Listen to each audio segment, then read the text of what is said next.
Allez, Audrey. Bonsoir, j'ai un petit peu la pression vu le beau monde que vous avez côtoyé depuis toutes ces années. Moi j'arrive avec un premier ouvrage en fait, qui n'a rien à voir avec tout ce que vous avez présenté là. Moi je suis pour l'instant en jeunesse et surtout toute nouvelle dans le métier. Donc juste pour un peu me présenter, j'ai pas du tout un parcours artistique. J'ai un doctorat d'informatique de l'école polytechnique, enfin même pire, c'est de la bioinformatique, donc ça sert à rien. Ça a été un peu la conclusion. J'ai soutenu ma thèse et j'ai dit stop à la recherche parce que trop artiste au fond de moi, ça ne pouvait pas marcher, on ne pouvait pas m'enfermer dans un laboratoire. Sachant que j'ai fait tout autant de la science dans mes études que de la musique au conservatoire. Donc la musique était aussi importante, donc j'ai fait quelques années en tant que chanteuse lyrique professionnelle à Paris. Tu chantes? Je chante, oui. Pas là, mais je chante. Si, non. Non, tu ne laisses pas intimider. Allez pas le dire. Non, tant pis, c'était le risque. Donc oui, la musique a autant de place dans ma vie que l'art, que la science, que beaucoup de choses en fait. Et je ne pouvais pas me cantonner à un seul métier, donc j'ai décidé un peu par hasard d'aller dans l'art. J'avais au détour en fait d'un petit cours d'initiation pour les enfants en musique, décidé de faire 2 petits personnages pour un peu illustrer ce que je leur racontais, parce que attirer des petits de 4 ans pour leur expliquer des notions de solfège, il faut illustrer ça, c'est sûr. Voilà comment sont nés 2 petits singes. Et puis au bout de quelques mois, je me suis dit que c'était trop bête de ne pas aller plus loin. Une maison d'édition était un rêve depuis l'adolescence, donc je me suis dit pourquoi pas. Je ne suis pas allée dans le laboratoire que je pensais, et puis finalement la maison d'édition est née il y a 1 an, en même temps que mon deuxième fils, à quelques jours près. Et celui-là est sorti en décembre dernier. Donc on l'a présenté au Festival d'Angoulême il y a cette année, c'était un peu tout en même temps. Donc la maison d'édition, alors je dis je mets les choses au clair tout de suite, je suis toute seule dans la maison d'édition, je fais tout, mais j'ai un mari qui m'aide beaucoup, j'ai une mère et une grand-mère qui sont peintres, qui m'ont élevée là-dedans, dans l'art, qui m'aident aussi, qui co-signeront des BD avec moi. Et aussi toute une communauté en fait, de personnes que j'ai que ce soit en musique, à l'école polytechnique pour le côté scientifique aussi. Donc j'ai des experts en fait autour de moi qui m'aident, et pas qu'un peu. Donc pour tout ce qui est relecture, même l'écriture, la gestion d'édition, enfin beaucoup de choses. Donc je dis on pour la maison d'édition parce que je ne suis pas toute seule finalement. Après, la maison d'édition, on l'a réfléchi un peu comme une start-up. J'ai fait 1 an dans une start-up aussi, scientifique. On a 2 collections. Une collection plume de canard qui est plutôt jeunesse et une collection plume d'encre qui est pour adultes mais qui commencera que l'année prochaine avec un premier ouvrage. Et en fait il y a 3 collections, n'importe quoi. Et une collection plume d'encrier qui est pour les enseignants. Donc en fait on a dans les sorties une BD. 6 mois après on a le livret pédagogique pour l'âge qui correspond au niveau des enseignants. Et en même temps, parce que ça ne me suffisait pas, je fais de l'art. Donc il y a une exposition à chaque fois de linogravure en lien avec la BD qui sort. Donc elle n'est pas encore sortie celle-là, elle met un peu de temps à sortir. Pour la simple et bonne raison que je ne pouvais pas écarter l'informatique de ma vie et que les expositions sont en réalité augmentées. Ça fait beaucoup de choses. Donc d'abord je vais parler de celui-là.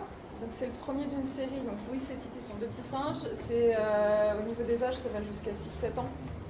Il n'y a pas de limite basse. Et le principe de la maison d'édition, c'est qu'on a des bandes dessinées sonorisées. Donc les bandes dessinées sonorisées, il n'y a pas de musique, même si ça traite de la musique. C'est le texte, les dialogues, le bruitage, les sons des animaux, enfin en l'occurrence ce sont des animaux, donc c'est vraiment une autre dimension à la BD. Ça me tenait à cœur. Toutes les publications auront ce format et un CD audio. Et un lien de téléchargement pour ceux qui n'ont plus de lecteur CD. On a pensé un peu à tout.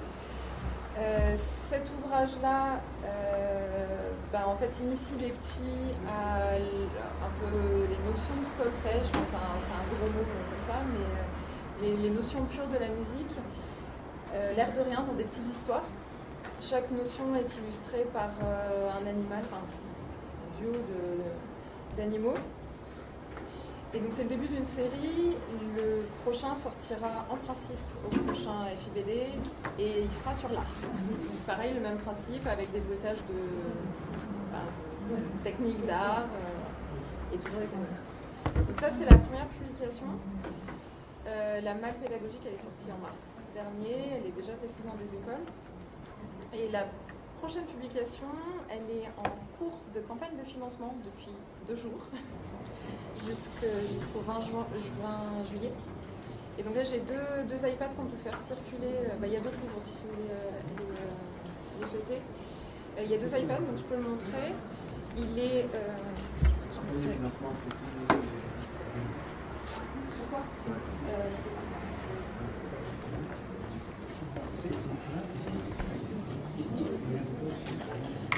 Parce qu'il y en a plusieurs. Il y a eu Bulle, il y a... Oui, j'avais fait la première. C'est à toi. La première là,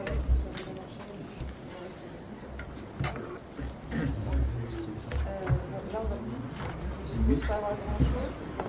C'est dans les jaunes par rapport au premier qui était dans les verts. Donc la prochaine BD, il n'y a pas vraiment d'âge, même si ça reste quand même du jeunesse. On a dit que c'était du 4 à 104 ans. Il y a plein de niveaux de lecture. Cet ouvrage, il est sur le patrimoine français et encore plus précisément sur le patrimoine angoumois. Donc c'est un canard chevalier qui s'installe dans le village de Saint-Saturnin qui est à côté d'Angoulême, là où on a la maison d'édition, dans un ancien prieuré, qui est là où il y a la maison d'édition aussi. Et en fait, il va découvrir tout le village, enfin les quartiers du village et le patrimoine, que ce soit historique, gastronomique, architectural, enfin voilà, un peu tout. Local en tout cas. Cet ouvrage il sort à l'automne et il y a un bonus en réalité augmentée au fur et à mesure des pages, donc il y a une application. Malheureusement je ne peux pas faire de démo ce soir, mon grand désespoir, parce que l'application a décidé de se mettre en maintenance ce matin, donc c'est très embêtant. Voilà. Moi je t'ai demandé si tu avais besoin de quelque chose. Ah mais je peux rien faire, c'est HP donc je peux rien faire. En fait, pour construire cet album, j'ai utilisé énormément de gravures du Moyen-Âge pour m'inspirer pour les positions des animaux et puis le décor. Et du coup, je fais apparaître tout ce travail de documentation dans la réalité augmentée. Donc en fait, en visant avec un téléphone ou une tablette, comme si on prenait une photo, il reconnaît l'image et il remplace l'image, il la superpose avec l'image d'origine qui m'a servi à dessiner. Donc ça, je peux pas vous le montrer, je suis désolée. Voilà, avec le livre, ce sera plus simple. Il faudra. Parce que réalité augmentée, moi, ça me parle pas trop. Non, je sais, c'est un peu... C'est ça. Il faut expliquer l'inogravure et réalité augmentée. Alors voilà, mais il faut poser des questions. Oui, on a des questions. L'inogravure et réalité augmentée. Alors, l'inogravure, en fait, c'est du linoléum que je grave avec des gouges et qui sont ancrés manuellement et je fais de l'imprimerie en fait. Le lino. Ah ouais. Alors en maternelle, c'est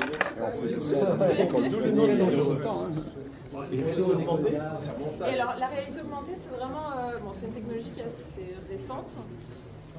C'est vraiment de la superposition. Donc on voit ce qu'on voit à l'œil nu, que ce soit un livre ou même une pièce par exemple. Et en fait, ça reconnaît une image, enfin, ça reconnaît quelque chose, et ça va superposer. Alors moi, je superpose une autre image, exactement au même endroit. Donc ça permet de voir la gravure que j'ai utilisée par exemple pour le canard. Et la réalité augmentée, je l'utilise demain, bien sûr. En espérant que l'application marche. Sur le site d'Audrey, si ça là, c'est vachement bien expliqué. Donc Oui, c'est vrai. mieux que là. Je n'ai pas dit ça. Si. Pas dit ça, mais Si, c'est ce qu'il a dit. Si on a besoin de...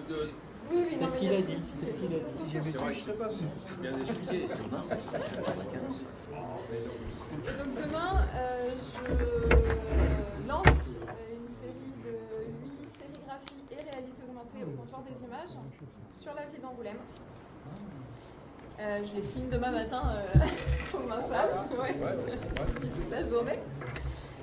Donc il y en a 8. Il y a des bâtiments en fait de la ville d'Angoulême qui ont eu un passé plutôt industriel la plupart du temps et qui ont été augmentés dans le temps par des verrières contemporaines. Donc ça on reconnaît en bas, la cheminée, le Nil. On a, je crois que celui-là j'ai pas besoin de mettre de sous-titres.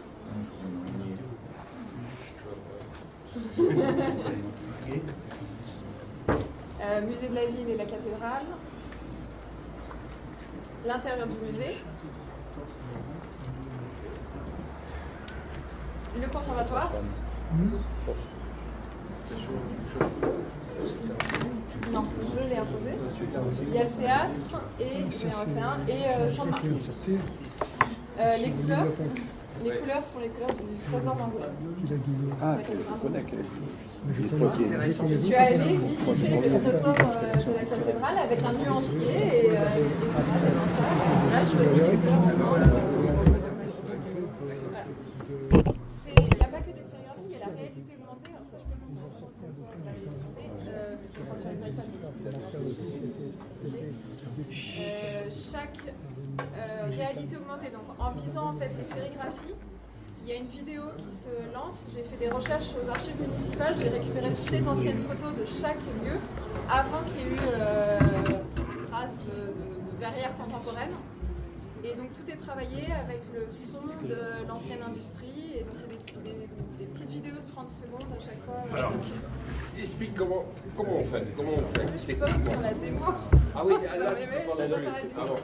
Comme la moyenne Mais d'âge, c'est pareil. Il faut venir demain.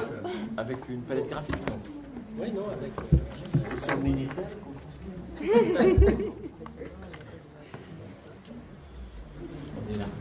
Les vidéos, je les ai. Mais La moyenne d'âge est de 72 ans. Vous avez... Alors, non, mais c'est pour ça que je pensais faire la démo, mais il n'y a rien qui marche. ah non. Non, mais par exemple, si on prend.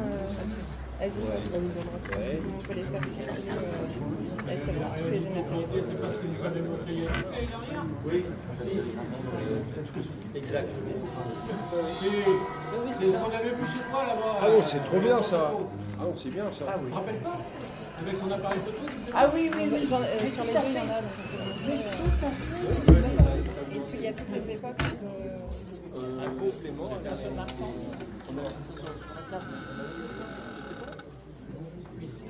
Tu montres ça, tu vas passer. Ça c'est vachement bien. Ça c'est génial. Il y en a plusieurs, elles s'enchaînent. Voilà, elles vont s'enchaîner. C'est sûr. Audrey, les livres pour enfants, tu les tires à combien de... Je fais des tirages de 500. Tout se vend? Là, on l'a tiré en décembre, donc j'en ai vendu un bon tiers. Un gros tiers. En 6 mois. Pour l'instant, en fait, je ne paye pas en tant qu'auteur. Pour l'instant, tout rentre dans la maison d'édition parce qu'elle est associative. Et je fais beaucoup d'interventions, ça commence à se déclencher, donc j'ai des interventions dans des écoles, dans les festivals. Et ça, pour l'instant, je refuse de me payer. Je préfère mettre tout dans l'association pour faire les prochains tirages. Oui, surtout le canard. C'est celui qui sort là.